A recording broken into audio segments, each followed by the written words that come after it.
my real world review for the ZVE-10 as a vlogging camera. First of all, this camera is small, lightweight, super easy to use, so I think it's a great option, especially when talking about the value.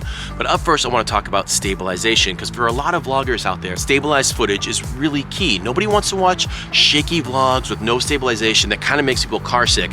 So let's talk about stabilization in this camera. So first of all, you should know that there is no optical image stabilization inside this body. The only image stabilization this has is digital, so it does crop in to get that stabilization. We've seen it before in other bodies. Sometimes it's useful and sometimes it's not. Let me show you exact footage of what I'm talking about. So this is image stabilization turned off. I'm just walking normal. I'm on just, grass and turf and whatnot. And this is stabilized inside the lens. Now, while I'm walking and demonstrating what it looks like with no stabilization on at all, I do want to talk a little bit about the size and compact features of this camera. It's something that I think is valuable because this camera is so small, it's so lightweight, it's easy to use, it has the flip out screen, and I think having a smaller camera is really good for new vloggers or people not used to vlogging in public or those that don't want to carry around a big giant pack. All right, now this is standard image stabilization. Again, this is me just walking normally all the way out at 10mm. But what do you guys think of this footage? Is it a lot smoother than having it completely off? I'm not changing the way I walk at all. I'm holding it just with one arm. And I actually like this footage. Spoiler, I've already seen it, I've tested this out, and this is the setting that I would shoot the ZVE-10 with because the crop isn't significant. It's just a very minimal crop to achieve a little bit of smoothness in the image. And with the optical stabilized lens, I think this is very smooth, or smooth enough to watch at length. So I actually like this setting. This is what I would use. What do you guys think? All right, and this is Stabilization Active. Now you can see right away, it's a much more significant crop. I think this is about 1.3 times crop with this. This is all the way out at 10mm wide. So you can see there's not much room. I mean, my arm is almost all the way out, and I do have it on a Joby Gorilla Pod, but you can see it punches in enough where now I'm concerned as a vlogger that if I'm cutting my head off or cutting the shot out at all, or am I wide enough to make this a comfortable shot for vlogging? It does smooth out the footage a lot. I've used this and I've tested it out in different situations, and I will say I really like the smoothness of active stabilization. Just don't know if it's wide enough for most of you guys out there, especially if you don't have this 10 to 18mm lens. This active stabilization on the kit lens is more like 16 mils, and I'll show you what that looks like right now. All right, so this is 16mm with the active stabilization on, and this is exactly the setting you would get at the widest side of the kit lens. That 16 to 55 that this comes with, this is the shot that you're gonna get, and I just don't think this is usable for most vloggers. This is too tight, it's uncomfortable, and I just don't want to see my face that up close. It ain't that cute. Being said, this is standard stabilization at that 16mm that the kit lens has on it, and this is very usable. I think this is still comfortable enough to shoot all my vlogs with. It's smoothed out enough where it's not super shaky, definitely watchable, but it's also not artificial smoothness. I can kind of tell when it's like a little bit wobbly, you get some wonkiness when it's like heavy digital stabilization. Sometimes I see that in active stabilization. So overall, I would say go with standard stabilization and you'll get very good footage. The camera was designed exactly for you viewers, the vloggers. This is supposed to be the Sony vlogging camera, and it's got some really cool features that I think make it easier to vlog on the go. First of all, I like the defocus button. Watch those bars behind me right there. That's defocus on, defocus off. Defocus on, defocus off. And it's basically an artificial way to set all your settings to get as blurry of a background, it's called bokeh, as possible. And the more wide open of a lens you have, if you have an f2.8 or an f1.4 lens, then that's gonna get even blurrier. This lens is only an f4.0, so it can only do so much, but I really like that feature. I also really like that this camera exposes heavily for the face. The face is the priority when it comes to exposure. And a lot of times right now it might be a little bit difficult to depict because we have kind of an overcast sky right now. But a lot of times when it's sunny and then you turn backlit or you turn into the sun, the exposure changes for the scene as a whole when this camera focuses primarily on the face. So your face is always gonna be nicely exposed. Right now I'm backlit and you can see the sky is a little bit blown out, but my face is perfectly exposed, and that's what you guys care about, right? Hell no. Convenience and ease of use, I think, is a big selling point for this camera. For a lot of vloggers or beginning vloggers or those that don't care about settings and videography in general, you just want to get out there and shoot your footage, this is a great camera for you because it's just easy to use. It's got outstanding inboard 3 capsule mics. This is the best microphone system I've seen on any camera, professional, consumer, amateur level. This audio system is fantastic. I've shot this entire video and a lot of other content just using this onboard mic, and it sounds crisp, it sounds clear, it doesn't sound shallow or tinny at all. cuts through all the wind noise with a custom wind muff that comes with it, so you don't ever have to worry about your audio. And that's just a really big value for any vloggers out there or beginning videographers, something you don't have to worry about on the ZVE-10. All right, let's talk image quality and sensor on the ZVE-10, because I was actually a big critic of this sensor in the past. In my preview video, I kind of ripped on it a little bit, and I caught some flack for that. And I do backtrack on that a little bit now that I have this camera in hand and I've used it for quite a bit of time. First of all, I'd say I overestimated as a vlogger. As you guys see, this does have rolling shutter issues. If I sit there and I shake the camera left to right on a vertical line or a building or something, yes, you're gonna see jello-y footage. But thus far throughout this video, have you guys noticed jello-y footage at all? And I just think as a vlogger, a lot of people don't shake the camera around and move the camera around enough to see those rolling shutter issues come out. So now that I know this camera does have rolling shutter issues, I'm not moving it around as much, and I can compensate just knowing, hey, don't do that because you're gonna get yellowy footage. That being said, I've never been a fan of this sensor as an older sensor in other bodies, but I do think the processing power and the software that's in this ZVE-10, they do extract as much out of this camera as you possibly can. I don't see as many dynamic range issues, and the low light seems to be a little bit better in this camera than I've seen in older A6400s.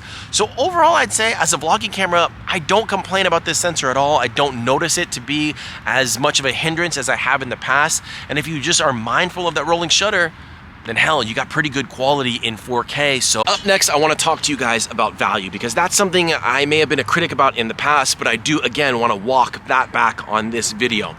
Now, $698 is for the body only. I think that is a fantastic value, probably the best value on the market you can get out of any camera right now. When you look at it for $700, no other camera can achieve that. This is the king of the castle when it comes to value. But there is a big caveat with that, because number one, I've always been a critic and not a fan of the kit lens that comes with the camera. So at that $798 price point, the $100 kit lens, essentially, I think it's trash. You can't get wide enough footage for vlogging. For photography, you can't get good sharpness, good shallow depth of field, all those sorts of things. And yes, you can get good content on that. I'm not saying that you can't, but overall, if you're gonna extract all the potential out of this camera possible, you definitely need to upgrade that lens. And that's where it kind of gets tricky, because there's not a lot of good lenses on the market for this camera as a vlogging unit. Sony actually itself recommends getting the 10 to 18mm f4 lens for vloggers, and that's a really expensive upgrade that really deteriorates the amount of value that you're getting out of this camera, because you're paying $698 for the camera, but then you're also paying $798 for that lens brand new. Do you guys want to do that? And then you're talking about a $1,600, $1,700 after taxes price point, and that's a lot of camera you can get for that money. So is this camera an excellent value? Absolutely. Is this setup that I'm working with a really good value for vloggers? I'm not so sure. And yes, I know there are other third-party lenses out there. Sigma has a 16mm f1.4. That's an excellent lens, just not quite wide enough for vlogging. Again, you're gonna be punched into something like this, just not quite wide enough for my liking. And yes, there are other wide-angle lenses out there. I just don't think they're very good quality. That's where the value proposition starts to fall apart. All right, up next, I wanna talk about settings. As a vlogger, what settings do I use when I'm vlogging with this camera? And this camera does a really good job at automating exposure and autofocus and all those sorts of things. So I actually think that adds value to this camera as a vlogging unit. I just set my ISO on automatic. You know, when I'm going in and out of shadows or inside to outside, the ISO can adjust accordingly. I set it on shutter priority because I like having double the frame rate for the smoothest footage possible. So I shoot at 24 frames per second in 4K, set my shutter speed to 1/50th, and then I just set it for shutter priority so the camera can adjust the aperture accordingly. Right now I'm at f1.4. If I was to go into a little bit more sunny of a situation, it might, if I can catch some sun, the sun's going down, I might jump up to f7.1 or f9 or whatever, but the camera does a really good job exposing, like I talked about.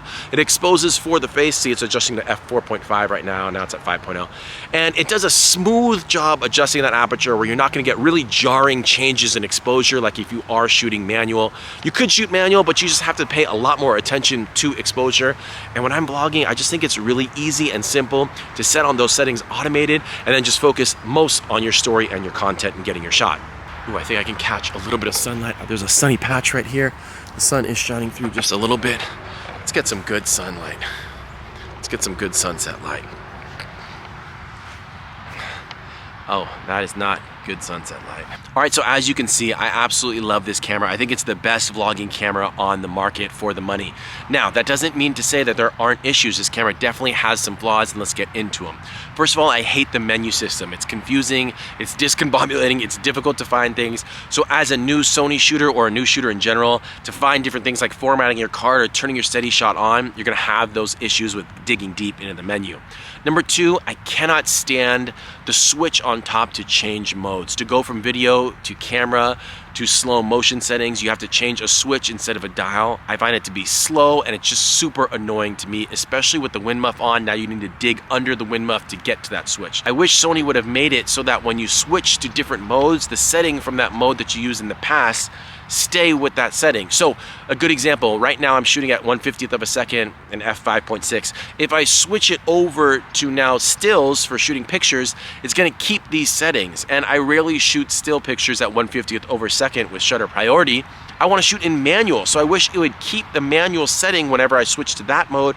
It doesn't do that, so every time you switch modes and you wanna go from vlogging to taking a quick picture, you're gonna have to change all your settings, and then switching back into video, you're gonna have to switch your settings back.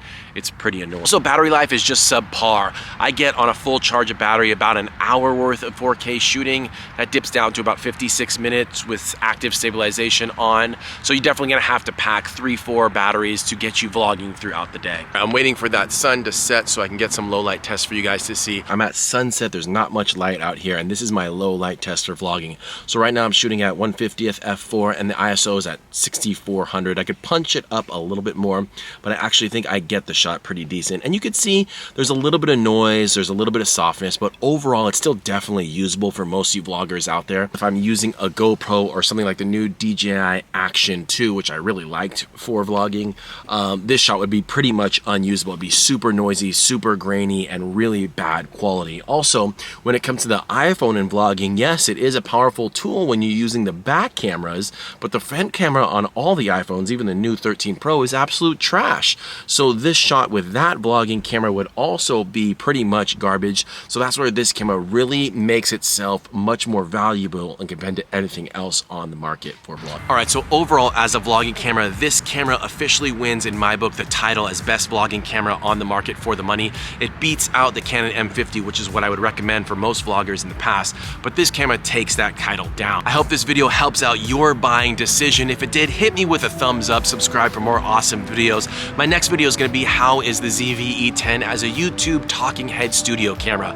Is it good for reviews and those sort of things? I'm gonna do some test footage out there, and then I'm probably gonna drop a video on how is it for cinematic type footage and photography. I appreciate you guys. I'll see you in the next one. Peace.